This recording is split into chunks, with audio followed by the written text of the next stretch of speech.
is said and done, McCoy Tyner rocks.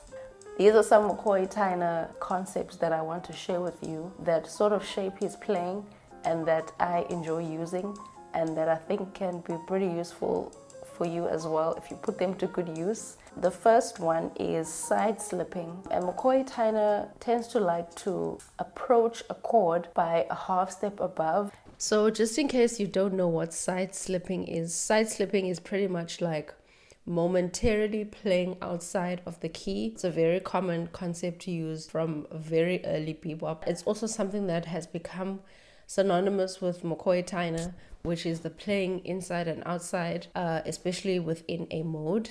So that's the idea of side slipping. It specifically speaks to momentarily stepping outside of a mode. So for example, we'll play something on C minor, right? And then of course, when you anticipate F minor, you'd want to do a half step above, which is F sharp. I'm playing this tune Blue Bossa here, and it's in the key of C minor. Blue Bossa, it does C minor, then F minor, then D half diminished, then G7, back to C minor, then goes to E flat minor, A flat 7, 2-5 of D flat major, then back to 2-5 of C minor,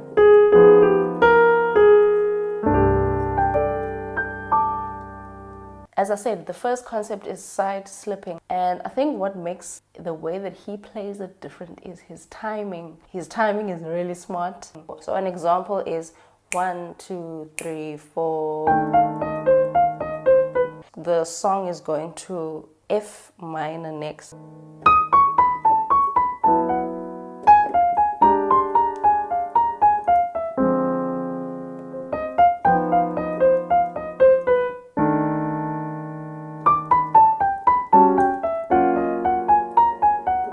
This is a really typical sort of timing that he likes to do. I've heard him do it in a number of records, like, so it'll be 1, 2, 3,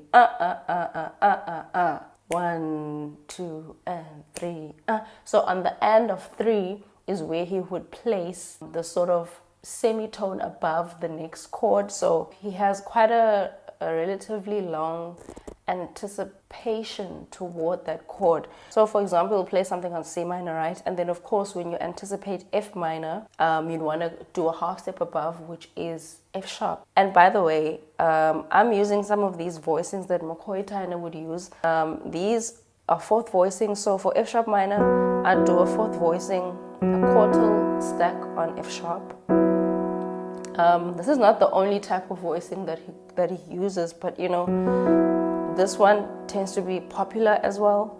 For the chord 1, I'm just playing a minor 6-9 chord, and then of course you can move up the quartals of the scale.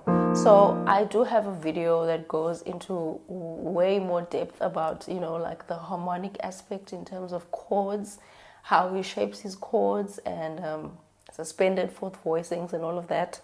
So you can look at that video if you want to check that out. But in terms of improv, as I was saying with side slipping, you can do something like,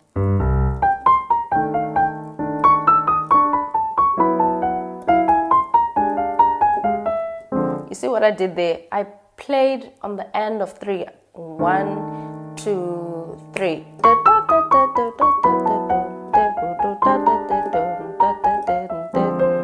So it's the timing that actually makes the side slipping effective, and he uses this kind of timing quite often. Try adding your side slipping on the end of 3, you know, really try to be more anticipatory, because I think McCoy Tyner, that's what really drives his manner of side slipping.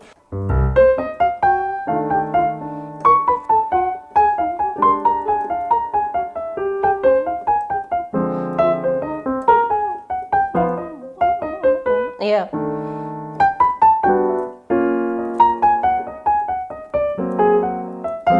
So I anticipated the E flat minor as well by E minor. And what I can play here is E minor pentatonic before I go to E minor pentatonic.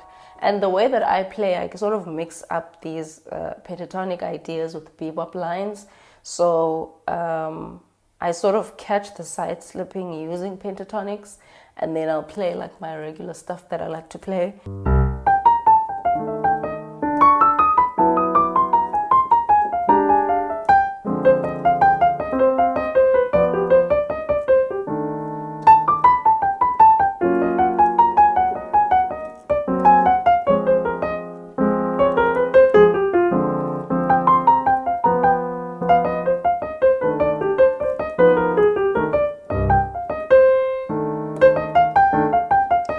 As I'm editing this video, I just wanted to also point out that I kind of put in a title in there saying bass dyads. McCoy Tyner also like to use bass dyads, you know. So don't forget to launch, you know, your left hand with the root and the 5, you know, that's a really trademark McCoy Tyner thing. I think I was doing it a little bit in the video, but I didn't speak much on it. That's maybe something that you may want to use. It doesn't have to be dramatic, but something here and there, you know, just to kind of catch the downbeat of the minor chord 1. You can use bass dyads like McCoy Tyner. Some of these lines that I'm playing, if you're interested, actually if you were to go and watch the Newport concert where he played with Michael Brecker, might be 1982, but he does this.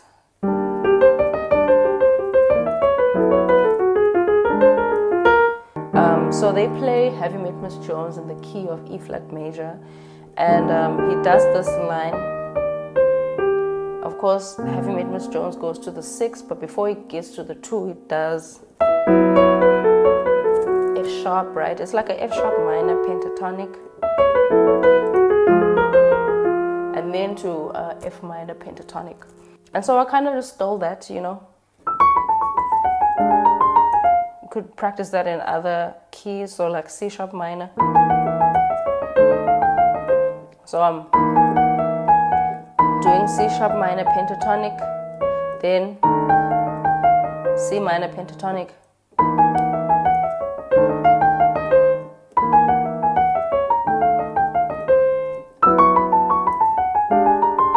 but again you want to target that timing, you know, so 1, 2, 3, 4.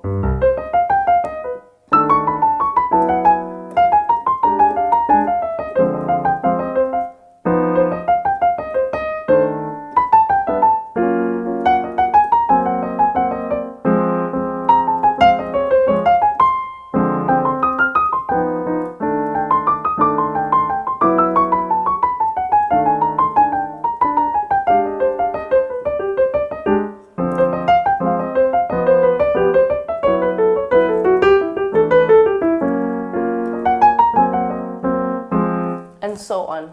And to me, the way that I see it, it seems as if he hears the idea way in advance. It's almost as if when you're speaking to someone, you know, you might start a sentence, but then a good idea comes up, and then you're like, you know, you start speaking that other sentence because it sort of relates to the point that you're trying to make, right? So it's like he's saying something, but then in the moment he's like, I can hear something better. And so he does it, but he's doing it because it all ties up together, you know. So the anticipation adds a difference. Rather than saying, I'm going to play F sharp on the downbeat, you know, on beat 1 of F minor, it's sort of going to lose effect that way. Another McCoy Tyner line that I like is before you hit F minor, he will outline an F sharp minor 9 chord. So this one is from Impressions, the Ralph Gleason session with John Coltrane. So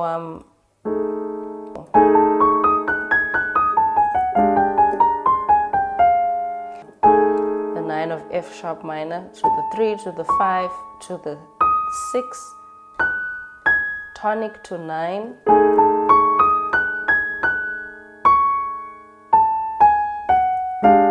Lands on the 1 of the F minor then. And he likes these patterns, you know, these.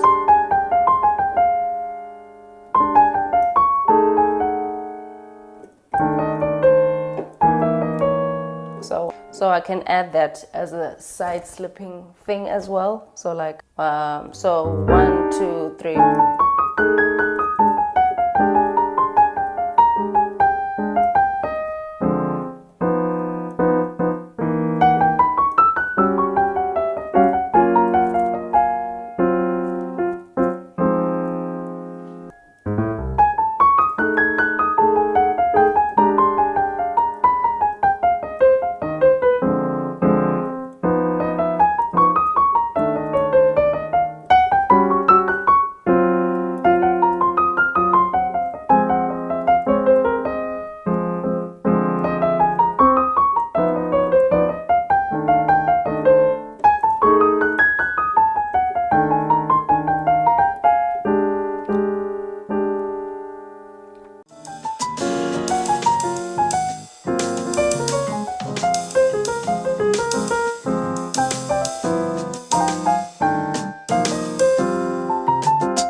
I mean, another thing that I can share with you is the fact that, and I think this is what really makes McCoy Tyner, in my opinion, is he chooses a modality and he sticks with it.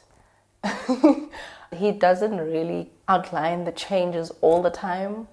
In fact, he probably does less of that. He picks a modality and he sticks with it. I mean, I don't think I could have said it a better way. What I mean is that he has ideas. You know, if he's playing in C minor, he has tons of C minor ideas, in and outside of C minor, you know. And he will just play that one modality over everything. So what I did to sort of pick that sound up is to listen to some of the lines that he played. So like some of the lines, like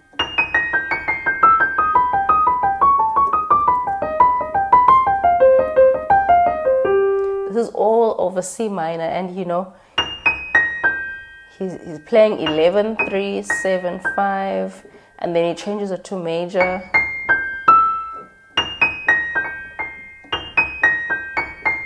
Then he does minor major. Then he does whole tone, minor major, suspended, pattern.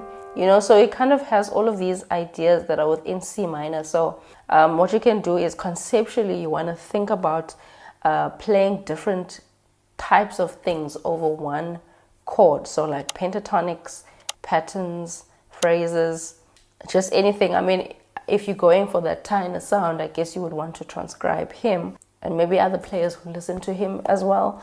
So even over F minor, he's still playing C minor modality. Even over the D half diminished, over the G7, he'll play C minor ideas. And that really for me is what gives that Tyner sound, or rather something that is really an overarching idea. Sometimes when I play, you know, you hear me do things like,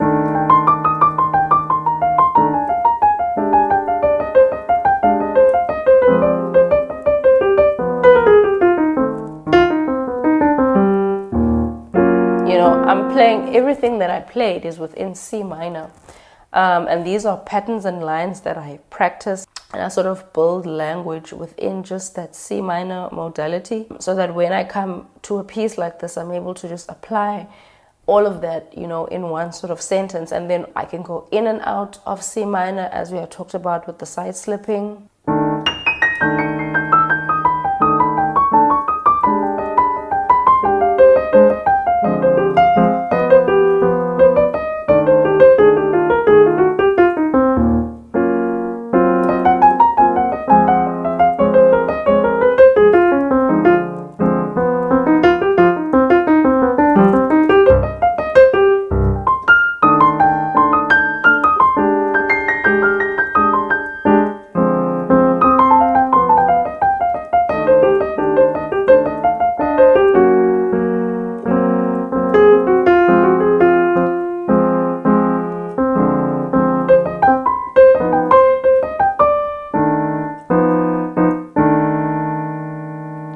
If you're liking this video and this McCoy Tyner concept, do take a moment just to check out the resource in the description. I'm going to have all of the side slipping lines that I talked about in this video written out in all 12 keys.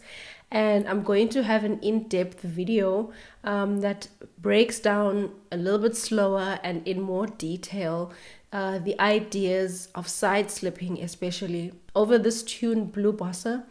I'm going to post that video in my membership. I do have a goal of designing and publishing my very first physical music book. And so all of these booklets that I have been creating and making available to you have been digital so far.